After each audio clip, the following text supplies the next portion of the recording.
પરમાત્માના અભિષેક થયા છે. આપણા શાસનની અંદર એક નવાંગી ટીકાકાર અભયદેવ સુરેશ્વરજી મહારાજા થઈ ગયા, જેમને પરમાત્માના આગમની ઉપર ઢગલાબંધ ટીકાઓ લખી. વર્ષોના વર્ષ સુધી ટીકાઓ લખતા ગયા અને ખાવા પીવાનું ધ્યાન આંબેલ ઉપર આંબેલ કરી ટીકાઓ બનાવી અને વર્ષોના વર્ષ પછી આ 9 અંક ઉપરની ટીકાઓ થઈ ગઈ અને એમને કોડ રોગ લાગુ પડ્યો. વર્ષોના વર્ષ સુધી અભ્યાસની અંદર રહેવામાં શરીરનું ધ્યાન ના રાખીને કોડ રોગ લાગુ પડ્યો અને ચર્ચાને ચકડોળે ચડ્યું કે એમને જે પણ આગમ ગ્રંથોની ટીકા રચી છે ને એમાં કંઈક ભૂલો છે, એટલા માટે એમને કોડ રોગ થયો છે.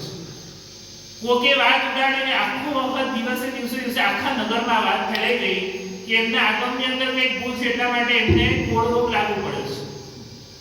હવે અભયદેવ સુરેશ્વરજી મહારાજાને કહ્યું કે મને કોડ રોગ લાગુ પડ્યો, મને જરાય દુઃખ નથી, પણ આ શાસનની અપવ્રાંજના થાય છે. શાસન દેવીને પ્રત્યક્ષ કરી કે આનો કોઈ રસ્તો કાઢો, મારો કોડ રોગ લાગુ થાય નહીં, પણ શાસનની અપરાધના અટકવી જોઈએ. અને શાસન દેવી આવીને કીધું અભયદેવ સુરી મહારાજને કે એક જ રસ્તો છે, તમે ખંભાત આગળ જાઓ, ત્યાં શેરી નદીના કિનારે જજો અને ત્યાં જઈ અને એક ભગવાન તમને મળશે અને એ ભગવાનનો અભિષેક કરશો, તમારો કોડ રોગ નાશ થશે. આ આચાર્ય ભગવાન ખંભાત નદી આવ્યા, શેરી નદીના કિનારે આવ્યા, જય ત્રિકોણ સૂત્રની રચના કરી. આ સૂત્ર અત્યારે તપાગસમાં એટલું પ્રખ્યાત નથી, પણ ખતરગસમાં આ સૂત્ર આજે પણ એટલું જ પ્રખ્યાત છે. જય ત્રિકોણ સૂત્રની રચના કરીને એક પાર્શ્વનાથ ભગવાન જમીનમાંથી નદીના કિનારેથી મળ્યા અને આ પાર્શ્વનાથ ભગવાન એટલે સ્તંભન પાર્શ્વનાથ ભગવાન. એનું સ્નાત્ર બનાવવામાં આવી જ રીતે અને એ સ્નાત્રના જળને પોતાના શરીર ઉપર લગાડ્યું અને કોડ રોગ નાશ થયો. આગમ પણ બરાબર રહ્યા, ટીકાઓ પણ બરાબર રહી અને શાસનની અપરાધના પણ ટળી. આ બધાની અંદર નિમિત્ત કોણ? પરમાત્માનો અભિષેક. આ પરમાત્માનો અભિષેક એ તમામ પ્રકારના વિઘ્નોને નાશ કરવા વાળો છે, આપણા જીવનમાં શુદ્ધિને આપવા વાળો છે. અને પરમાત્માનો અભિષેક મસ્તક ઉપરથી શેના માટે કરીએ છીએ?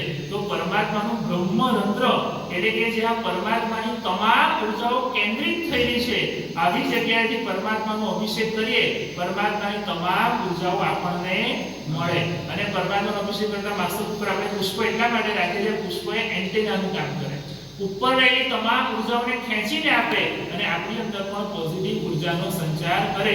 એટલે પરમાત્માનો અભિષેક મસ્તક ઉપરથી કરવાનું વિધાન છે. બહુ શ્રદ્ધા સાથે પરમાત્માનો અભિષેક કરીએ અને અભિષેક કરતા પરમાત્માને વિનંતી કરીએ, અભિષેક પ્રભુ તારો થાય અને કર્મો મારા થતા જાય, અભિષેક તમારો થતો જાય, અંતરાયો મારા તૂટતા જાય, અભિષેક તમારો થતો જાય અને મારા જીવનના તમામ વિઘ્નો ટળતા જાય, અભિષેક તમારો થતો જાય, સંગની તમામ સાંત્વનાઓ થતી જાય, અભિષેક તમારો થતો જાય, નિશ્રા તમારી, અભિષેક તમારો, દ્રવ્ય તમને પણ મળે બધું મને, અમને અને સકળ શ્રી સમને મળે.